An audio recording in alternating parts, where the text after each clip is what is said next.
Hello అండి, hello friends, మీరంతా బాగున్నారా? మేమైతే బాగున్నామండి. వెల్కమ్ బ్యాక్ మేరేమ్మ యూట్యూబ్ ఛానల్. ఇది కొబ్బరితో బెల్లంతో బర్ఫీ చేస్తున్నాం. నాకైతే దాని పేరు బాగా రాదు. సన్నగా తురిమేము బెల్లాన్ని పాకం పట్టుకొని ఆ పాకంలో ఇది వేసేసి ఉండలు చుడతాం. అయితే ఈ బెల్లంతో పాకం పట్టుకున్నప్పుడు ఈ కొబ్బరి ఉండలు బెల్లము మనిషికి ఐరన్ ఇస్తుంది. బలానికి బలము, శక్తి, ఆరోగ్యానికి మంచిది. చాలా బాగానే ఉంటుంది అని పడుతున్నాము. నేను చెప్పాను కదా, మేమేదో ఒకటి నూలుండలు చున్నుండలు అవి పట్టుకుంటానే ఉంటామని. అలాగే పట్టుకుంటూ ఉంటాము. ఇప్పుడు ఈరోజు కొబ్బరితో చేస్తున్నాం.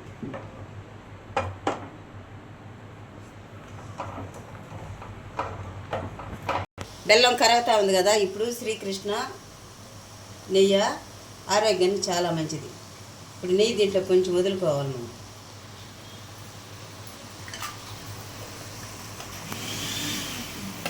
అంతేనా?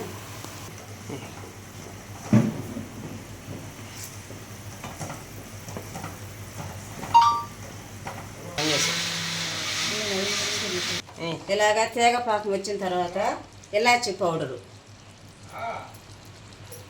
ఒక 6 కాయలు కొట్టేసాము. ఇది బాగా కలుపుకున్న తర్వాత ఇప్పుడు నీళ్ళల్లో వేసుకొని చూస్తే ముద్దగా వచ్చేసిందంటే పాకానికి వచ్చేసినట్టు. ఇది ఇప్పుడైతే తేగ పాకము. మంట అయితే ఐలో పెట్టుకోకూడదు, సిమ్లో పెట్టుకోవాలి. ఇప్పుడు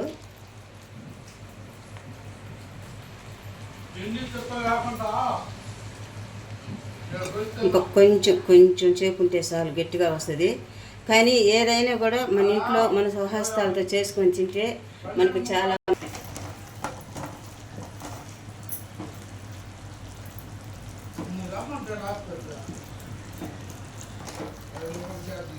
ఇలాగా బాగా వచ్చిన తర్వాత మన స్వహస్తాలతో ఏదైనా కూడా మన సొంతంగా మన ఇంట్లో చేసుకొని తింటే మనకు చాలా ఆనందం, అదొక తృప్తి. ఎవరికైనా కూడా మన బిడ్డలకు కూడా తినడానికి 1-2 ఎత్తుకొని తినొచ్చు. అదే బయట కొనుక్కొచ్చుకున్న వాటిల్లో ఈగలు వాళ్తాయి, వాళ్ళు దుమ్ము ధూళంతా పడుతుంది, వాళ్ళు సక్రమంగా పెట్టరు. ఇలా చేసుకొని మనం కానీ తిన్నామంటే చాలా మంచిది.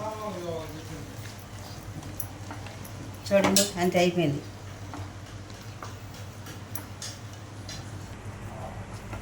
చూడండి, 10 నిమిషాలు అయింది కదా. ఇప్పుడు అలా కలిపెట్టుకున్న తర్వాత ఇదంతా కళ్ళెత్తేసుకొని నెయ్యి అద్దుకొని ఉండలు చుట్టేసుకుంటే అదే బర్ఫీ. అచ్చులుగా కూడా పోసుకోవచ్చు, కేకుల్లాగా చేసుకోవచ్చు.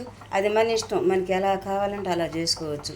మాకైతే మా పిల్లలు ఉండలు జుట్టు అన్నారు, ఉండలే జుట్టేస్తాను. అంతేనండి. మా ఈ వీడియో మీకు నచ్చినట్లయితే లైక్ చేయండి, షేర్ చేయండి, సబ్స్క్రైబ్ చేయండి, గంట సింబల్ కొట్టండి. కానీ మేము ఈ ఉండలు కూడా చేసినప్పుడు కూడా మళ్ళీ చూపిస్తాము. ఇది లాంగ్ అవుతుంది వీడియో, అందుకని ఆపేస్తున్నాం.